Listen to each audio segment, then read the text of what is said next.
დღეს სოფლის მეურნეობის მინისტრი აბაშაში მარცვლეულის შესანახ ცენტრში იმყოფებოდა ზაზა გოროზიამ შენობა დაათვალიერა და ადგილობრივ ფერმერებს სოფლის მეურნეობის სფეროში განერგილი უახლესი ტექნოლოგიები და სამომავლო პროექტები გააცნო.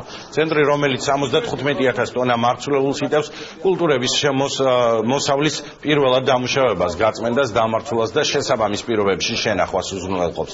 ადგილზე ფუნქციონირებს თანამედროვე სტანდარტების ლაბორატორიაც. დღესვე სოფლის მეურნეობის მინისტრმა ფოთში კომპანია აისბერგ ფოთის თევზისა და ხორცპროდუქტების შესანახი სამაცივრე მეურნეობაც დაათვალიერა, რომელიც 17 ჰექტარზეა განთავსებული. მისი ტევადობა კი 10,000 ტონაში ადგენს. ადგილობრივი ბაზრის მომარაგების გარდა სამაცივრე მეურნეობიდან პროდუქციის ტრანსპორტირება 5 ქვეყანაში ხორციელდება.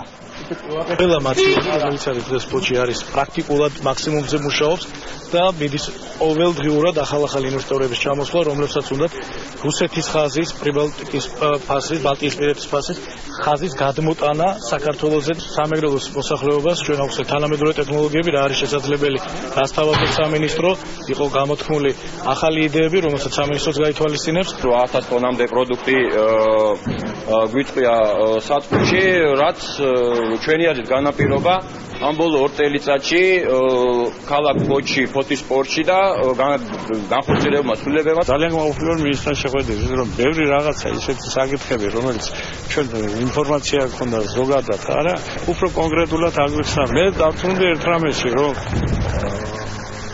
მართალზე ზრუნვა ხდება სოფლის მეურნეობისას.